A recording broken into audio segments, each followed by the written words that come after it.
Righteousness. Yun ang righteousness natin. Galing kay Lord. Kasi lahat ng mga desisyon natin sa buhay, madalas, wrong, hindi right, wrong. See? So, saan ang gagaling ng ating kapilan? Ang righteousness natin? Kay Lord. Lahat kay Lord. Sabi ko sa inyo last time, nung tinanong ni Lord si Ezekiel tungkol doon sa dry bones, ano sabi ni Ezekiel? Lord, mas alam mo. So, ibig sabihin, hindi na marunong-runungan ang sino ng lingkod ng Diyos. Lahat ibigay kay Lord dahil siya marunong sa lahat. Purihin ang Panginoon. So, the just and evil, dito tayo nakukuha.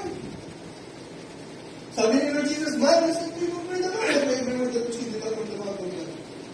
Luke chapter 4, verse 4, Matthew chapter 4, verse 4. Iparaphrase mo, ang tao ay dinabukoy sa ulam at saka sa kanin.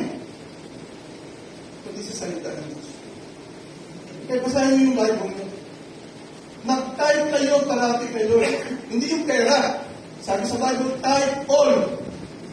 So, ilan oras tayo binibigyan ng oras ni Lord sa isang araw? 24. So, ngayong araw, bayad na ang inyong time kay Lord. Kasi 2 oras itong worship service at pauwi kayo ng bahay nyo, 20 minutes, pabalik, 20 minutes kanina, papunta. So, if you are given, I am given 24 hours, mag-type tayo dun. So, yung 2 hours, ginamit natin sa worship service. May nagtitext pa sa akin, Pastor, ano oras ang misa? Hindi tayo nag-misa.